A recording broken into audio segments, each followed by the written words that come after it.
नमस्कार, आप देख रहे हैं दिल्ली ग्लो न्यूज। आपके साथ मैं हूं कल्याणी। शुरुआत करते हैं आज की खास खबरों से। समाजवादी पार्टी प्रमुख अखिलेश यादव ने कहा कि समय समय पर चुनाव आयोग पर उंगलियां उठती रही हैं, चाहे वो प्रधानी का चुनाव हो, विधानसभा का चुनाव हो, लोकसभा का चुनाव हो या कोई अन्य चुनाव हो।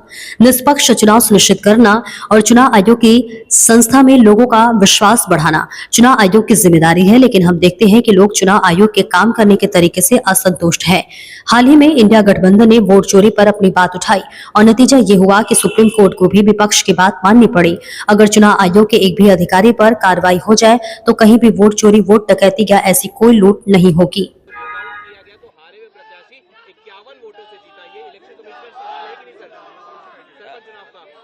इलेक्शन कमीशन पर समय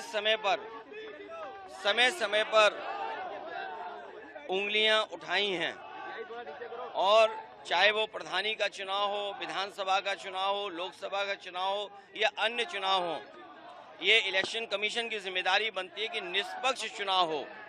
निष्पक्ष चुनाव के साथ साथ इलेक्शन कमीशन की इंस्टीट्यूशन पे लोगों को और भरोसा बढ़े।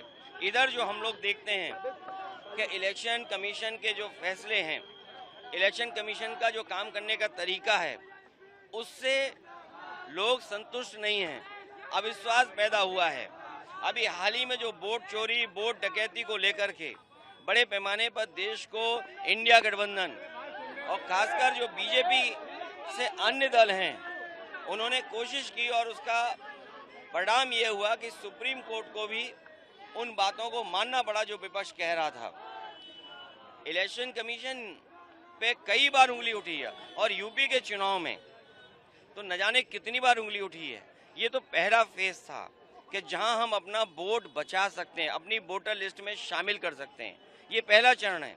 लेकिन इसके बाद जो प्रशासन काम करता है, सरकारें जो काम करती हैं, उस पर इलेक्शन कमीशन कोई कार्रवाई नहीं करता।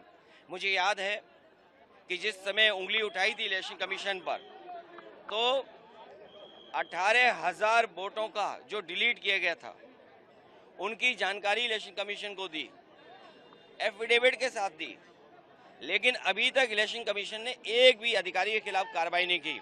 अगर एक भी इलेक्शन कमीशन के खिलाफ कार्रवाई हो जाए, मतलब अधिकारी के खिलाफ इलेक्शन कमीशन कर दे कार्रवाई, तो मैं समझता हूं कहीं भी वोट चोरी, वोट डकैती या इस तरह की लूट नहीं होगी।